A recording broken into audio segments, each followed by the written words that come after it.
Drama serial बस तेरा साथ हो की किस्त नंबर 21 इंतहाई सनसनीखेज और जज्बाती मोड़ से भरपूर है। कहानी का आगाज़ शायान के घर से होता है, जहां फहाम कुरैशी की तरफ से एक तोहफा भेजा जाता है।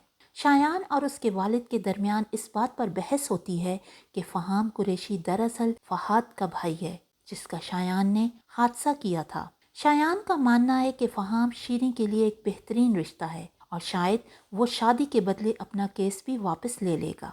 दूसरी तरफ यूनिवर्सिटी में अंसा और अंस का इस्तकबाल उनके दोस्त खुशी से करते हैं और माजी के रवैयों पर माफ़ी मांगते हैं। इसी दौरान अंसा को यूनिवर्सिटी की लाइब्रेरी की किताबें वापस करने के लिए कहा जाता है। अंसा परेशान हो जाती है क्योंकि किताबें उसके भाई आरिफ के बंद घर में लॉक हैं। लेकिन जल्द ही अंसा को पता चलता है कि उसका भाई और भाभी पिंडी से वापस आ गए हैं। जब वो अंस के साथ वहां पहुंचती है तो लालची भाई और भाभी पहले ही अंसा के हिस्से पर कब्जा करने की मंसूबाबंदी कर रहे होते हैं। उसके भाई को पता चलता है कि अंसा के शोहर ने हक महर में घर उसके नाम किया है, जिस पर भाभी कहती है कि अब ये वाला घर हमारा ही होगा ना।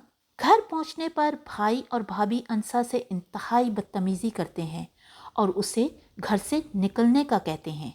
अंस जब अंसा का दिफा करता है तो आरिफ उसे धमकाता है। ताहम अंसा जुर्रत का मुजाहरा करते हुए अपने वालिद के दिए गए आधे हिस्से पर खड़ी हो जाती है और साफ कह देती है कि वो अपना हक कभी नहीं छोड़ेगी। अंस अंसा को तसल्ली देता है और अंसा फख्र से कहती है कि जब उसकी ज़िंदगी में अंधेरा था तो अंस ही उसके लिए रोशनी बनकर आया।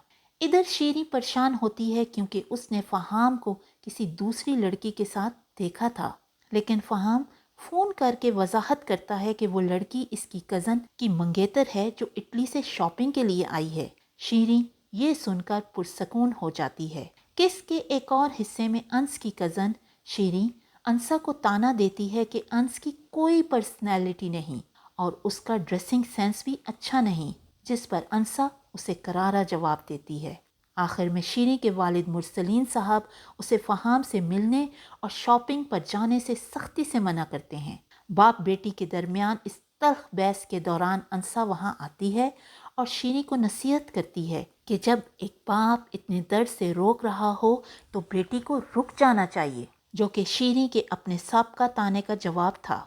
शीरीं गुस्से में आ जाती है, लेकिन वो फहाम के इश्क में अब भी ज़िद्दी दिखाई देती है। ये किस जज्बाती मकालमों और ख़ानदानी झगड़ों से भरपूर है, जो नाजरीन को अगले मोड़ का बेसब्री से इंतज़ार करवाती है।